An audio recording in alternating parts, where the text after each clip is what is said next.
Okay, so I'm going to start you off with the first unit of the AP World History curriculum to help you start reviewing for the AP exam. So what I'm going to be doing is I'm going to be going over, in this case, 18 slides. It'll be a very short synopsis to go over what the College Board expects you to have learned in the course this year.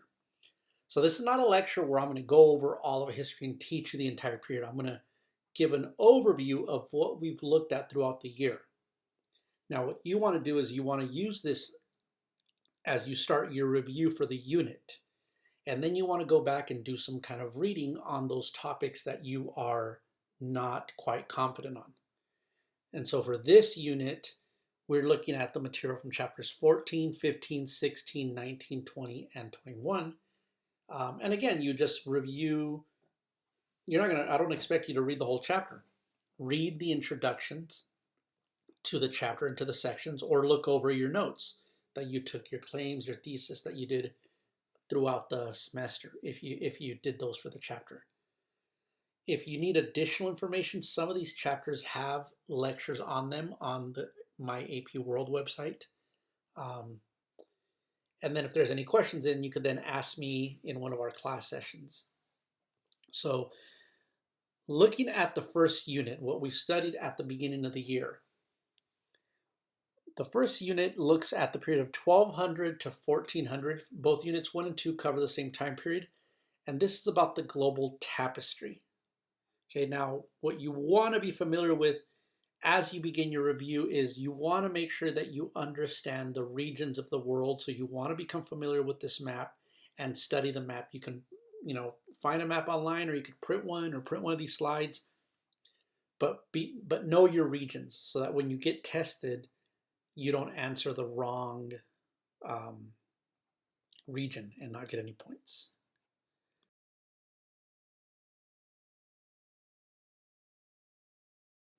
So chapter 14 is the Islamic world, and you can see on this map I kind of put where in the world each chapter dealt with. 15 was about East Asia, 16 was South Asia, and then 20 was Europe, Western Europe mostly.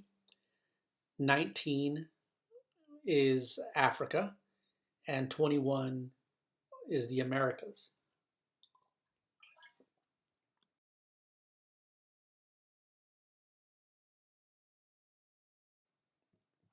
So you also want to know that within each region there are subregions. So you want to get familiar with the smaller subregions. In the Americas, you want to know what Latin America is, or the Caribbean versus North America. In Africa, paying attention to detail of East Africa and West Africa, knowing the geographic barriers within the regions. One that's often confusing is East Asia and Southeast Asia. So look at the map and be familiar with knowing the regions.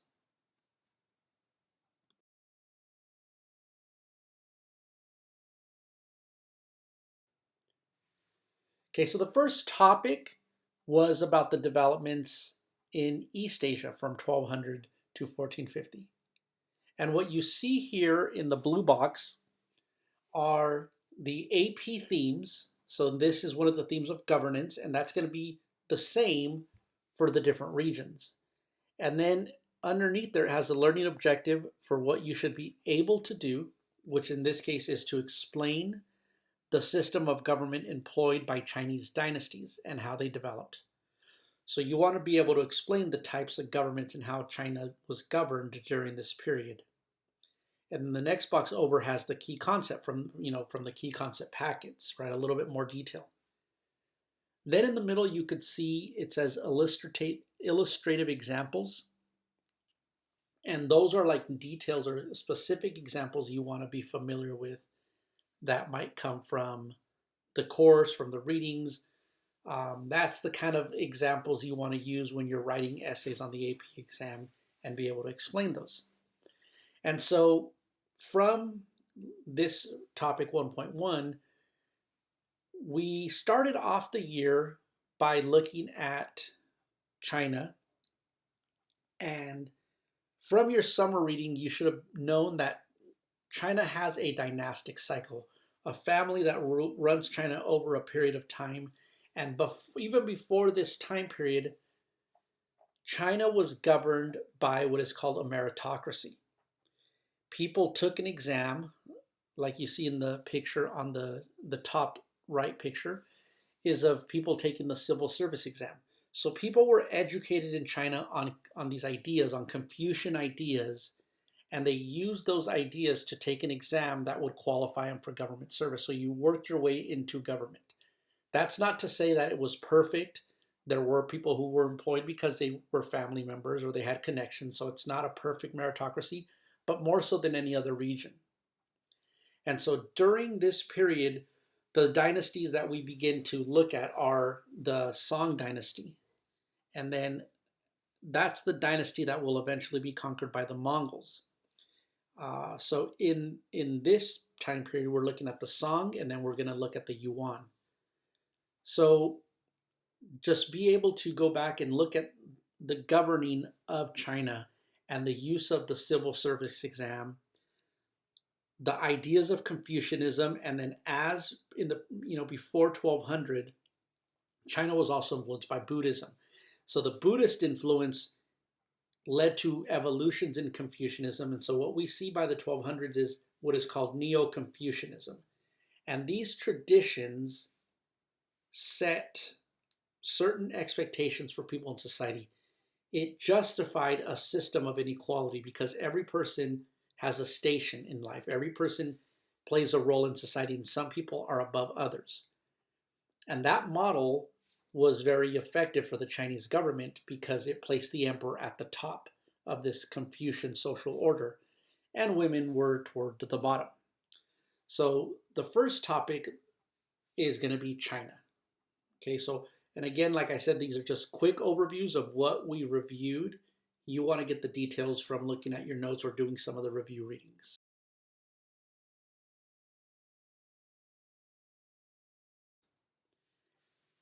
Another aspect of Chinese or East Asian developments were the cultural and the interaction that we saw. And so one of the big cultural developments in China is going to be in these early periods is going to be the spread of Buddhism. And Buddhism was a religion that originated in India, but because of the economic activity along the Silk Roads, along maritime routes, it spreads into different directions. Okay, through the north, through the Tibetan Plateau, and then through the Silk Roads, we see Mahayana, one of the main branches of Buddhism, spread up that way.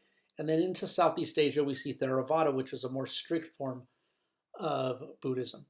And this is why when you see different Buddhist statues or different Buddhist temples throughout different parts of the world, you're going to see some that are a lot more basic and simple, and some that are more elaborate and have a lot of like gold. And sometimes Buddha is very, very thin, showing him fasting. Sometimes Buddha is represented as being overweight. And that's because as religions spread, they borrow cultural elements of the people that they come into contact with.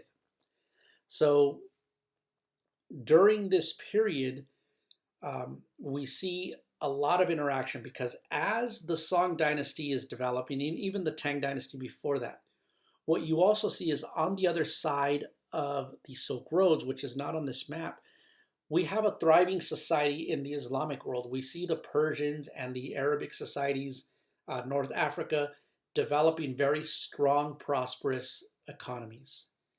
And when you have two growing societies, two large populations, two very active economies, when they begin to engage with each other, you're going to see an exponential growth in trade. You're going to see cultural interaction, and that's what happens in this period, and it's going to impact the entire region. So you want to also understand that the Song dynasty was thriving at the same time as the Abbasid dynasty in the Islamic world. If you recall from class, I talked about the Song dynasty. I think I told you to use a dollar sign for the letter S in Sung. So you remember that this was the society that was very wealthy and was running out of currency, that they began to develop paper money. We're going to talk a little bit about that in the next slide.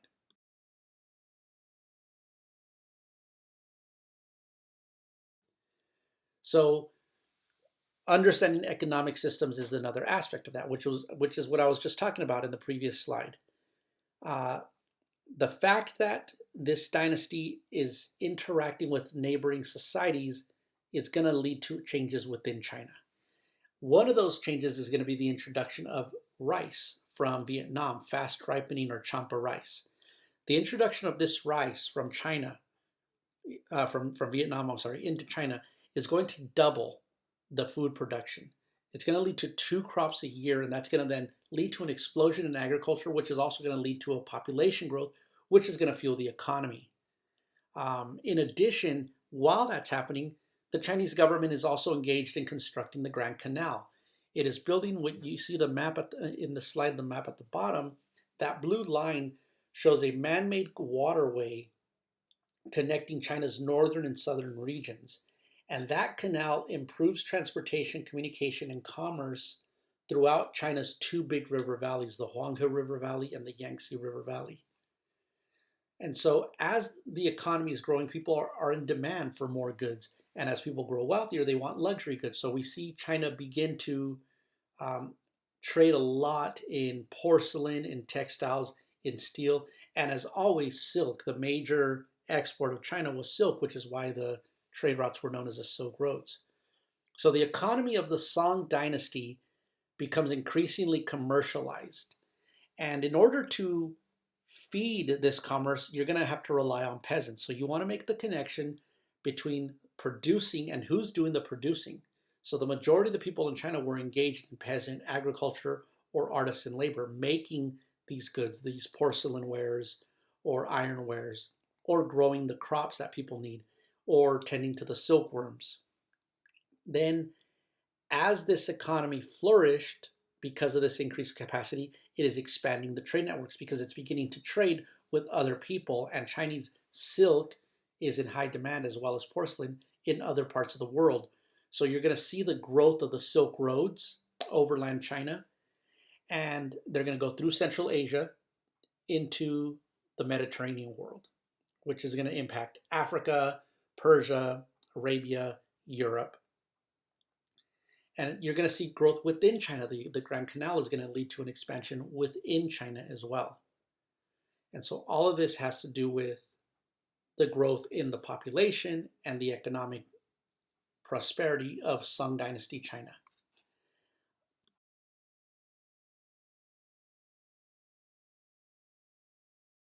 Now, topic 1.2 is looking at the other side of that network. And now we're looking at more of the Mediterranean world.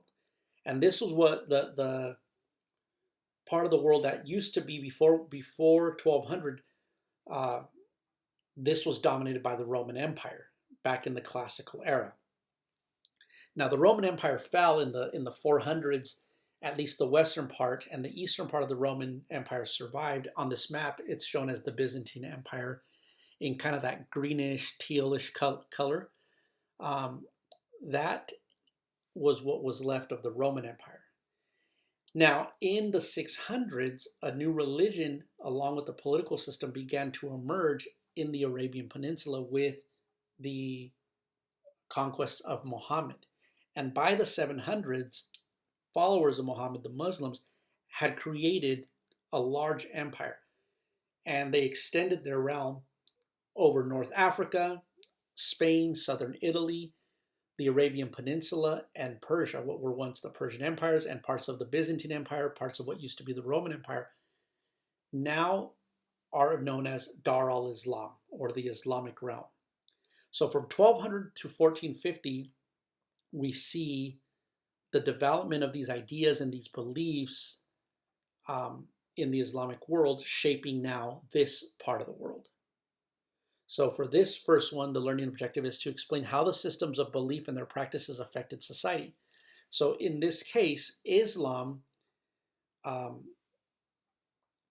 was developed as a religion, but Muhammad was its leader and he had a political following. And after his death, the caliphs, the people who follow him, set up a system where the head of the religion is also the head of the political unit. So in the Islamic world, the caliphs are not just the religious leaders, they're also the political leaders.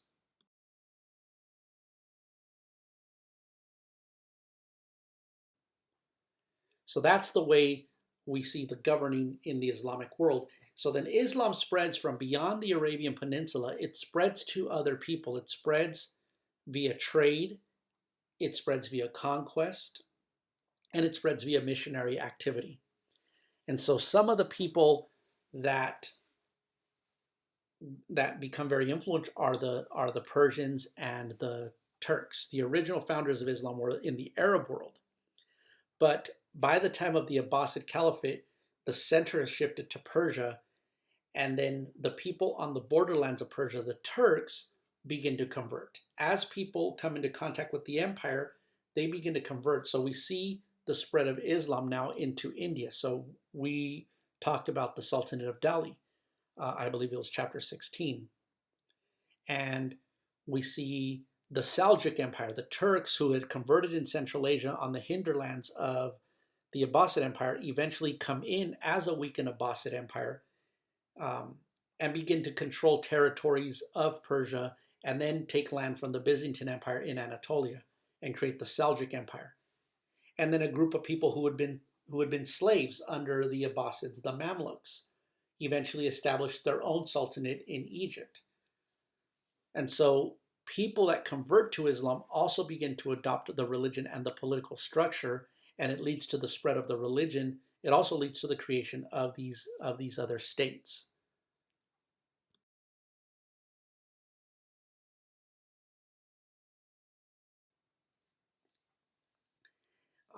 And then the cultural and the technological aspects of Islam are going to be the other focus. And you can get this information in chapter 14 and in chapter 16 if it deals with India.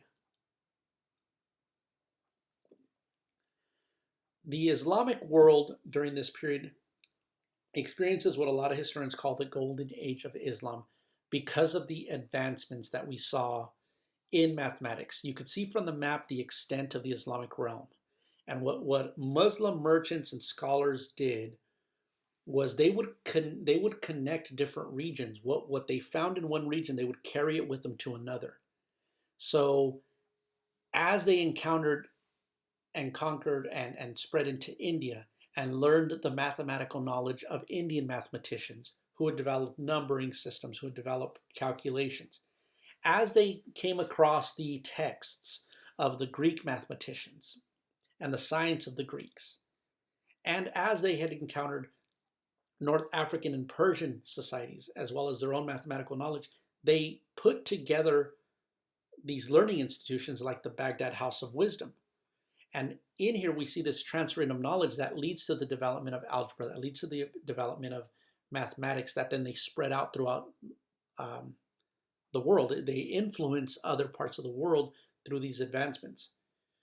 We also see them make efforts to preserve the Greek tradition. In Western Europe, they were going through what some people call the Dark Ages, a period where there was not a lot of a scholarly activity. There was, most of the learning and reading and writing was happening in the monasteries, and a lot of it was focused on religion. In the Islamic world, we see this thriving of knowledge, and we see Muslims take a keen interest in translating the works of the ancient Greeks and the Romans, their math, their science, their biology, just their knowledge of the world, and especially like people like Aristotle and their philosophy. So through the Baghdad House of Wisdoms and through other institutions, we see this keeping alive of ancient knowledge. And then as Europe begins to come out of the Middle Ages, we see these cultural transfers from the Muslim world taking place in Spain, because in Spain was where Muslims and Christians were interacting. They were sharing the same space, and they begin to interact, and you see the transferring of what was European knowledge from the ancient world back into Europe. This is going to be one of the factors that's going to contribute to some of the growth of knowledge that we're going to see later on in the Renaissance. So understand that the Muslims played a very significant role in this time period by both keeping alive ancient knowledge and then developing it further through their learning institutes and then transferring it. And this also applied to technology. Okay, they were often diffusers of technology that came from places like China and India, or from the Mediterranean and then going to the opposite side of the world. They also do the same thing with crops as well, transferring of crops like citrus fruits or almonds from one part of their empire to another. And so they play a big significant role. And as a result of all this interaction, there's going to be more trade.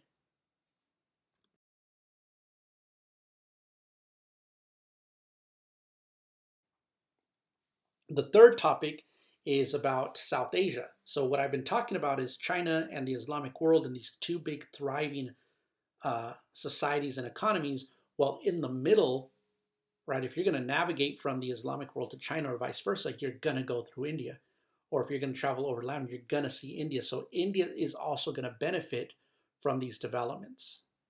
Okay, and so India is going to have a unique cultural system because it's going to see the continuing growth and development of Hinduism. Buddhism was born in India, but by this time it's kind of exited India and it's more influential in Southeast Asia, in East Asia, not so much in India. Hinduism is the major religion of India, but because of interaction, it's also going to see the introduction of Islam. So Hinduism will continue to spread as merchants move around. They're going to have a big impact on Southeast Asia. So you're going to see the growth or the spread of Indian culture, including Hinduism and Buddhism, shaping Southeast Asia. You're going to see the influence of Islam influencing northern India. And this is chapter 16.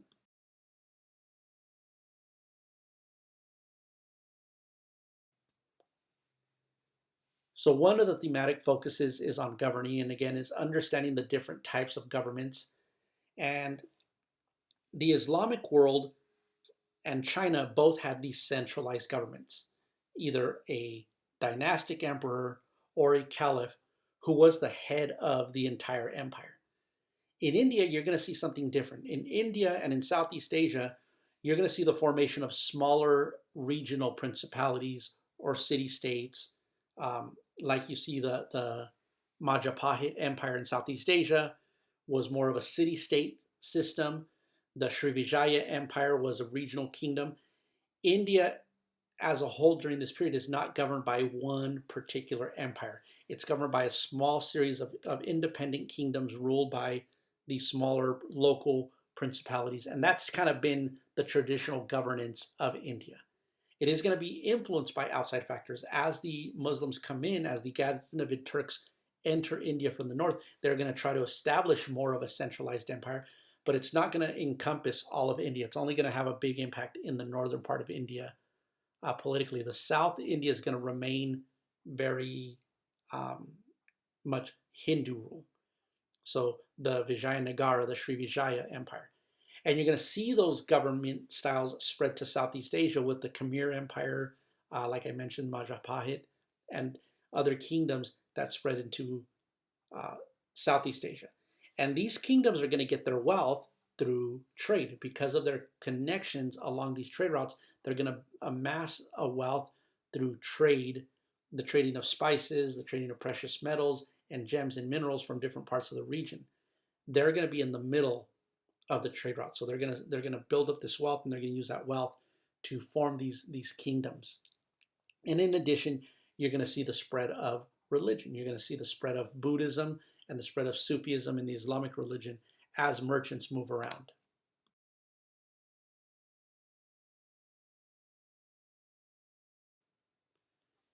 In the Americas, what is important to know that is in this time period, the Americas are still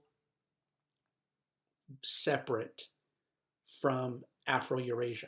There is no connection at this time. There is no interaction going on between the states and the Americas. And that does not happen until 1492, to the voyages of Columbus. That is not to say people had not reached the Americas, but there had not been any permanent establishment. So when we looked at the Americas, I believe it was chapter 21, the Americas had the same types of developments that were happening in the Eastern Hemisphere. They were just happening at a smaller scale.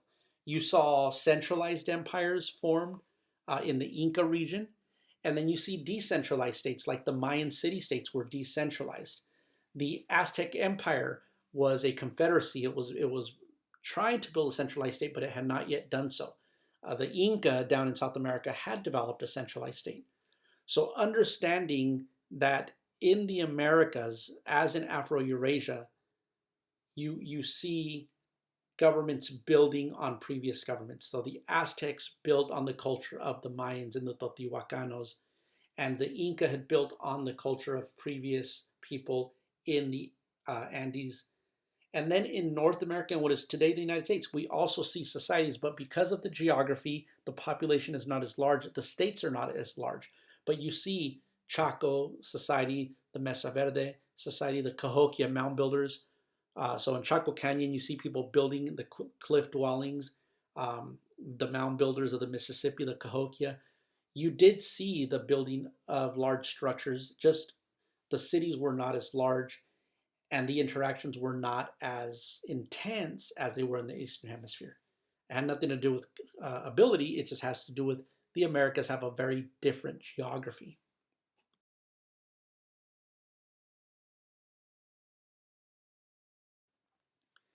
Then in Africa, in this region, when we studied Africa, we looked at two different parts of Africa.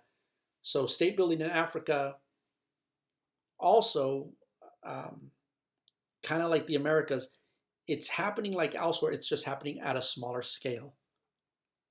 The Sahara Desert had provided a large barrier between West Africa and the West African kingdoms and the rest of the world. Not an impenetrable barrier, but it served significantly to decrease the amount of interactions. However, in this period, with the establishment of Muslim states in North Africa, we're going to see a growth in trans-Sahara trade, and it's going to shape the process of state building. The kingdoms of West Africa are going to grow more powerful because of this trade, because of the wealth that is going to come in from Muslim merchants. And so remember, this is when we study the West African kingdoms of Ghana and Mali, kings like Sundiata and Mansa Musa. And so as they're trading more with the Islamic world to the north, you're going to see increased activity, economic activity happening further down in other parts of Africa. You're going to see the Great Zimbabwe being the link between the interior of Africa and the coast. And then because of Indian Ocean trade, the trade that I talked about between the Islamic world and India and China, that trade is also going to reach East Africa as Islamic merchants are also going to make their way into East Africa, and they're going to set up trading kingdoms and city-states along the east coast of Africa. But you see the kingdom of Axum in Ethiopia was still very active, and it had built on previous traditions. That kingdom had been a Christian kingdom dating back to the Roman Empire, and it was still one of the parts of Africa that remains Christian. So in Africa, what you want to know is that the main source of change over time in African governance is going to be the introduction of Islam. And as rulers convert to Islam, they're going to change the governing of these kingdoms.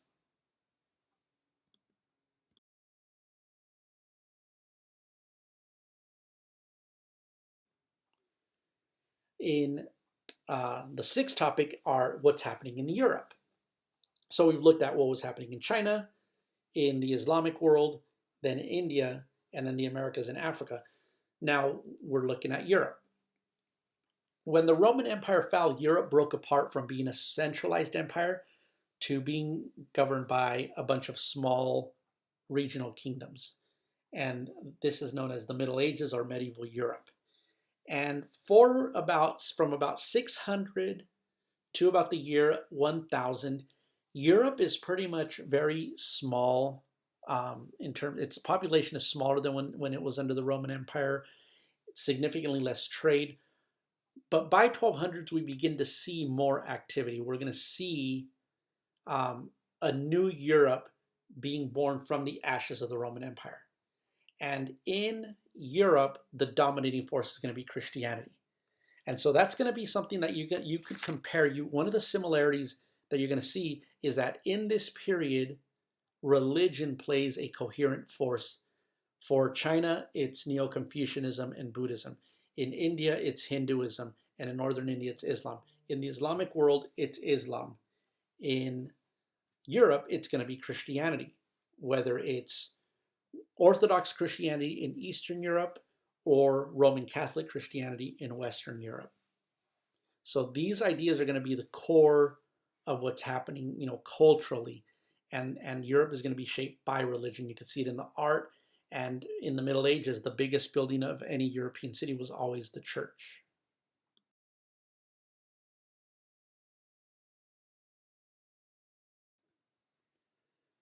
So Europe was fragmented. It's decentralized, similar to the Mayan city-states or similar to India. So if you're going to be comparing, Europe would compare similarly to places like India, where instead of having one large empire, you have different kingdoms.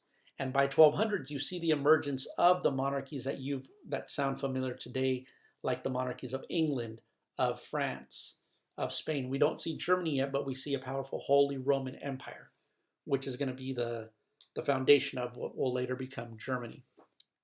But throughout the Middle Ages, because of raids and economic stagnation from the previous era, Europe's system developed into manoralism, and most of European society was focused around a manor.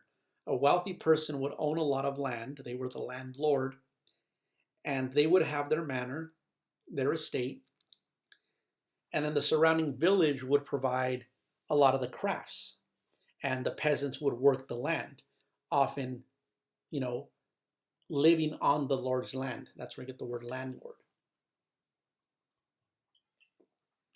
So be familiar with the manorial system, and you can find that either in chapter 17 or 21. And because these kingdoms were always feuding with each other, rivaling with each other, we get the term feudalism. So you can see from the map, there is not one entity that is controlling Europe. There are dozens and dozens and dozens of regional kingdoms, but the commonality is that they are all Christian. So during this period, the Pope actually influences a lot of what's happening. And then in the 1300s, we're going to begin to see some changes to this system come around because of the Black Death. So in the 1300s, the Black Death is going to lead to a population decline, and then it's going to begin to lead to some social changes.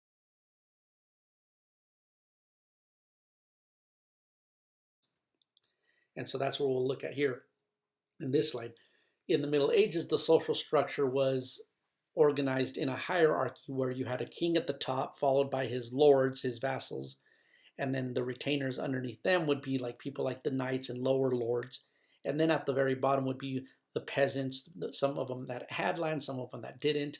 They paid rent to the people above them, and the people above them protected them or provided them the land. So this is that system of feudalism. And with the Black Death, you begin to see serfs, people that were tied to the land, that were in a form of coerced labor. You begin to see them challenge that system and start to become more free to move about because of the need for labor due to labor shortages, because 25% of your population is dying. So understand that in this period, agriculture plays the foundation of European society. And all this organization was to organize the European society so that enough food is being produced for everybody.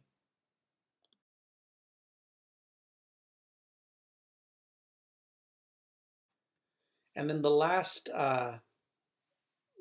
topic is just a comparison, right? It's just being able to pull everything in and showing how these things compare. So the learning objectives are there. So one way that you want to study this is to go through either your notes, and I will on Google Classroom post some videos of the different regions just to kind of help you visualize and learn a little bit more of this. Okay, and if you do that, you could be able to read these little points here and be able to make these connections and how you would compare these societies. Okay.